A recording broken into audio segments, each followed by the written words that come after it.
ريد بول. ريد بول يا جماعه مشروب الطاقه المشهور جدا في اوروبا وفي النمسا، راعي للنادي الاهلي. يا اخوكم هيثم كروي سينمائي. صلوا على النبي محمد صلى الله عليه وسلم فضلا وليس امرا. ادعمونا باشتراك في القناه ودوسوا لايك عشان يوصل لكم كل جديد. يا جماعه شيء يشرف جدا لجمهور النادي الاهلي والكيان العظيم ان مشروب الطاقه ريد بول عايز يعمل عقد رعايه مع النادي الاهلي. الكل يتنافس ويتهافت على ان يكون اسمه موجود على التيشيرت النادي الاهلي. يا جماعه ريد بول هو اسمه مقترن بالفريق النمساوي سالزبورج. اسمه الفريق اسمه دلوقتي ريد بول سالزبورج النمساوي. اكيد انتوا عارفينه بتشوفوه في بطوله ابطال اوروبا.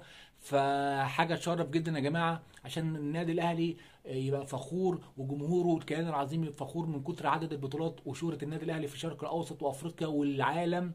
فريق في العالم كله. فدلوقتي يعني منتج في اوروبا وفي النمسا عايز يعمل عقد رعايه مع النادي الاهلي، وده شيء شرف جدا يا جماعه. الخبر اللي بعده رمضان صبحي. رمضان صبحي يعني بلس الطموح. هذه الكلمه تعني الطموح اللي بيروح.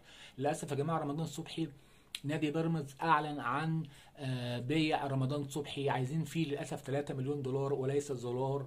آه، فدلوقتي يا جماعه نظرا لكثره اصابات رمضان صبحي والمشاكل اللي هو حصلت له، ان هو كان في قضيه تزوير في المعهد بتاعه، وكمان موضوع قضيه المنشطات. رمضان صبحي كثره الاصابات خلت ان اداره نادي بيراميدز اللي هي عايزه تبيعه، خصوصا كمان ان الكرواتي يوريتيتش المدرب بتاع فريق بيراميدز بيكسب من غيره والفريق مستقر جدا. وكمان المركز بتاع رمضان صبحي الجناح الايسر في ناس كتير جدا بدائل ليه. عندك عبد الرحمن مجدي، مصطفى فتحي، زلاكا، ايفرتون، محمد رضا بوبو. فخلاص وداعا رمضان صبحي الراجل بتاع الطموح ده يا جماعه. مصيره وجزاء اللي هو بيفكر في الفلوس بس ومش بيفكر في الالقاب والبطولات زي النادي الاهلي وكمان الملايين. اكيد النادي الاهلي كان بيديله ملايين. بس شيء غريب جدا من رمضان صبحي وداعا رمضان صبحي. الخبر اللي بعده يا جماعه كابتن مدحت شلبي. عرضيه خطير خطير خطير. يا نهار ابيض يا كابتن مدحت. يا كابتن مدحت شلبي تم ايقافه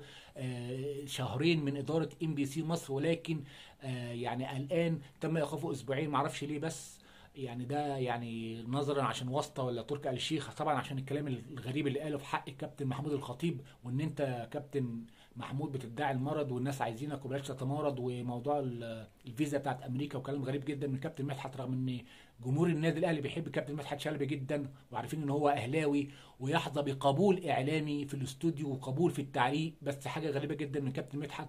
يعني نصيحتي للكابتن مدحت، انت بلغت من العمر عتيه، عندك 79 سنه، فاتقي الله في الكلمه. والله اعلم مين هيلقى الله قبل مين. ادعمونا بسبسكرايب. السلام عليكم ورحمه الله وبركاته.